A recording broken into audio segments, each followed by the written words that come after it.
Hi guys! Welcome to my vlog. Andito po kami sa Cebu kung saan pupunta po kami ng Pulang Bato kasi yung anak ko ay gusto po niyang kumain ng puto bongbong kasi malapit na po yung Pasko at ayan po yung tulay ng Pulang Bato. Ang ganda po ng tulay ng Pulang Bato. Nung bagyong Tinubo ay umabot po talaga dyan yung tubig, bumaha talaga kaya yung mga bahay diyan nandyan na malapit sa tulay ay wala talagang natira. At andito na kami, nakadaan kami sa subdivision at sunod po nito ay yung Pulang Bato Elementary School kung saan diyan nag-aaral yung dalawa kong anak at ang sunod naman ng Pulang Bato Elementary School ay ang church nila na napakaganda talaga. Nakakaiba, unique tingnan at nakapasok na rin po ako dyan. Kaya lang hindi kami dyan pupunta kaya daan lang po kami dahil yung putong bongbong talaga yung gustong kainin ng anak ko kaya dinayo talaga namin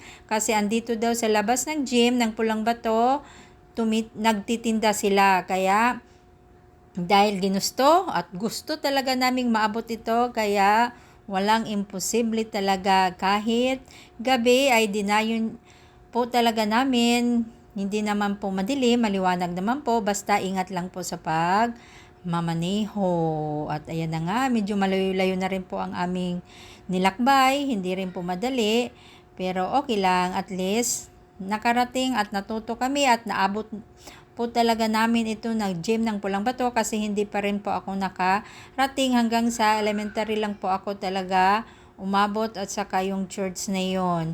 Imagine yung bagyo noon, ng bagyong Tino ay marami rin po ditong landslide, sabi ng mga kakilala kong nanay, nakausap po parati pag habang nagbabantay kami sa mga anak ko.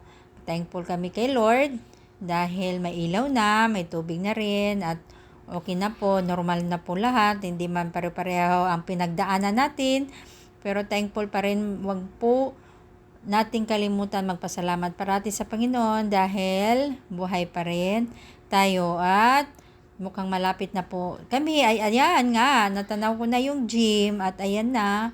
Ay, nakakasad naman. Bakit?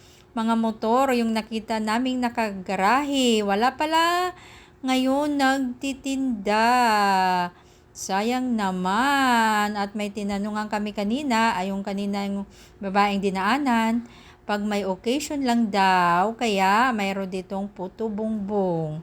Sayang naman at umuwi talaga kami na walang dala na pasalubong man lang. Kahit nga ako, natakam rin ako at gusto ko rin tumikim kasi isang beses lang sa isang taon siguro ako nakakakain. Maraming salamat po sa patuloy na suporta at panonood sa long video ko. God bless us all.